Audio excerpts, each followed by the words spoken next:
नमस्ते दोस्तों, मैं मौर्य वर्षा आपके अपने YouTube चैनल पर स्वागत करती हूँ।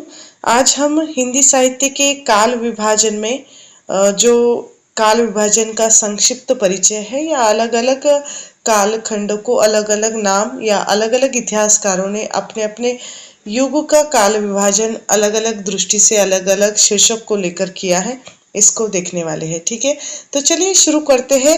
काल विभाजन की संक्षिप्त जानकारी इसमें मिलेगी। विस्तार से वीडियो आपको मेरे यूट्यूब चैनल पर आपको मिल जाएगा। जॉर्ज ग्रियर्सन ने अपने काल विभाजन को, हिंदी साहित्य के इतिहास को, उन्होंने 11 कालखंडों में इसका विभाजन किया है, जिसमें प्रथम आता है चारण काल। सन 700 ईस्वी सन से 1300 ईस्वी तक इन्होंने माना है। अगला है 15वीं शती का धार्मिक पुनर्जागरण, जायसी की प्रेम कविता, ब्रज का कृष्ण संप्रदाय, मुगल दरबार, तुलसीदास, रीति काव्य, तुलसीदास के अन्य परिवर्तित, 18वीं शताब्दी, कंपनी के शासन में हिंदुस्तान और महारानी विक्टोरिया के शासन में हिंदुस्तान। इस तरह 11 खंडों में जॉर्ज ग्रियर्सन जी ने काल विभाजन हिंदी साहित्य का किया हुआ है। इसके आगे चलकर थोड़ा सा परिवर्तित रूप हमें मिश्रबंधु के काल विभाजन में दिखाई देता है, जिसमें मिश्रबंधु ने अपने काल विभाजन में जो 5 कालखंडों को माना है, जिसमें पहला है आरंभिक काल। आरंभिक काल में उन्होंने 2 कालखंड रखे हैं। एक है पूर्व प्रारंभिक काल, संवत 700 ईस्वी सन से 1343। दूसरा है उत्तर मध्यकाल, संवत 1344 से लेकर 1444 तक। दूसरा है माध्यमिक काल, पूर्व माध्यमिक काल इसमें और प्रौढ़ माध्यमिक काल, ऐसे 2 कालखंड रखे हैं। पूर्व माध्यमिक काल का समय संवत 1445 से लेकर 1560 ईस्वी तक और प्रौढ़ माध्यमिक का समय है संवत 1561 से लेकर 1680 ईस्वी तक। तीसरा है अलंकृत काल। अलंकृत काल को भी उन्होंने 2 भागों में विभाजित किया है। एक है पूर्व अलंकृत काल, संवत 1681 से ईस्वी सन 1790 और उत्तरालंकृत काल संवत 1791 से 1890 ईस्वी तक। चौथा है परिवर्तन काल, संवत 1890 से लेकर 1925 तक और अंतिम है वर्तमान काल, संवत 1926 से लेकर ईस्वी सन अब तक। ठीक है, अब मिश्रबंधु जी ने 5 कालखंडों में वर्गीकरण किया है। प्रथम 3 कालखंडों में उन्होंने 2-2 भाग रखे हैं, पूर्व उत्तर, पूर्व प्रौढ़, पूर्व उत्तरालंकृत।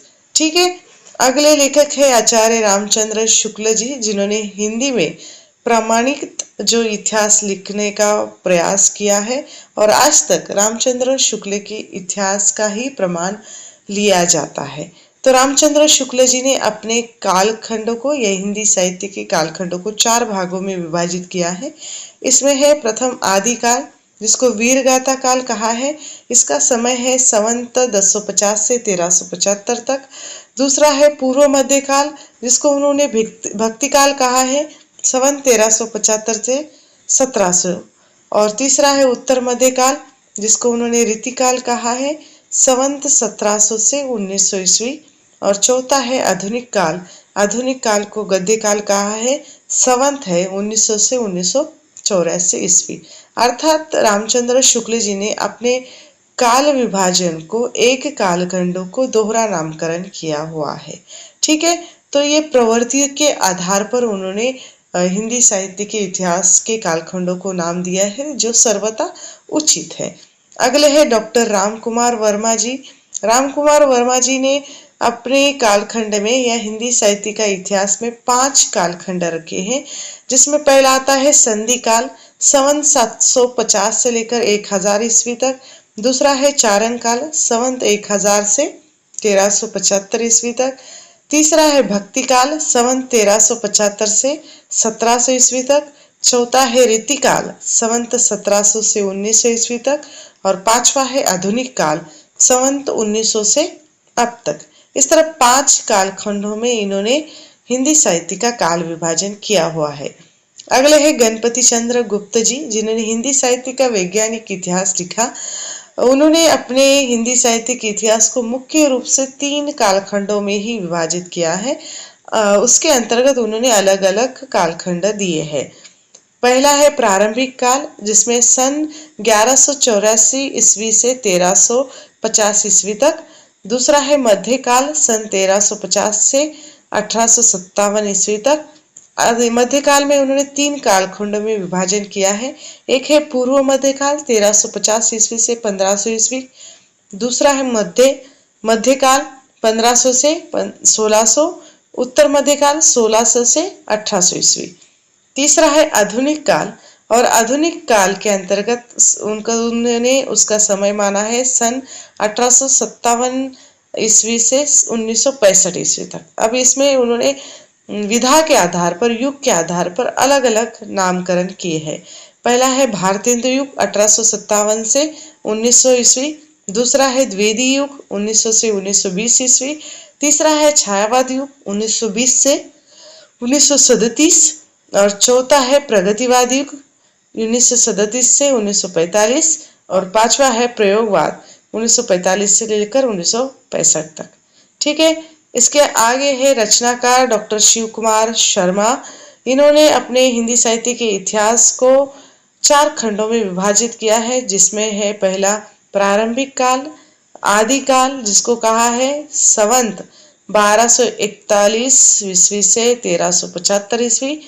दूसरा है पूर्व मध्यकाल, जिसको उन्होंने भक्तिकाल कहा है, संवत 1375 से 1700 ईस्वी तक। तीसरा है उत्तर मध्यकाल, जिसका समय है रीतिकाल, संवत 1700 से 1900 ईस्वी।